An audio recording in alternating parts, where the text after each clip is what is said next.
Hi guys, உங்க எல்லோருக்கும் வணக்கம். நம்முடைய வாழ்க்கையில என்னென்னலாம் செய்யக்கூடாதுன்னு தெரிஞ்சு போச்சுன்னா, இனிமே நாம எல்லோரும் எதெல்லாம் செய்யணும்னு நல்லா புரிஞ்சு போயிடும். அப்படி ஒரு புரிதல் தான் நான் கடந்த 8 வருஷமா செய்கிற இந்த மரம் நடும் வேலை. கடந்த 3 மாசத்துக்கு முன்னாடி சிங்கப்பூர்ல இருந்து என்னுடைய தொலைபேசிக்கு ஒரு தொடர்பு ஒன்று வந்தது. அதுல என்னுடைய பேர் சச்சிதானந்தம்.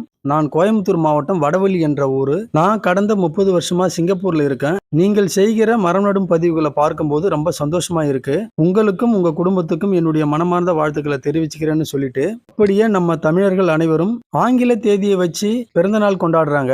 இந்த பழக்கத்தை கொஞ்சம் கொஞ்சமா மாற்றி அவரவர்கள் பிறந்த நட்சத்திரம் என்ன, அதற்கேற்ற மரங்கள் என்ன என்று தேர்வு செய்து அந்த மரங்களை நடவு செய்ய சொல்லி இந்த வழக்கத்தை நாளடைவில் பழக்கப்படுத்துங்கன்னு சொல்லி சில அறிவுரைகளும் எனக்கு சொன்னாங்க. அண்ணனுடைய ஆசைகளை நிறைவேற்றும் வகையில அவருடைய நட்சத்திரம் ரேவதி, அதற்கு ஏற்ற இலுப்ப மரத்தை நானும் என் பொண்ணும் சேர்ந்து 30/3/2025 சரியான அளவுல சரியான முறையில நடவு செய்து அந்த பதிவுகளை அவருக்கு அனுப்பி வச்சோம். என்னை பொறுத்த வரைக்கும் இதுவரை நாம் வாழ்ந்த வாழ்வை யாராலும் அழிக்கவும் முடியாது. இனி நாம் வாழப்போகும் வாழ்வை யாராலும் அறியவும் முடியாது. இந்நாள் வரை கற்றுக்கொண்ட பாடங்கள் தான் நம் வாழ்வை கடக்க உதவுகிறது. ஓகே கைஸ், மீண்டும் அடுத்த பதிவுல சந்திக்கலாம். தேங்க்யூ.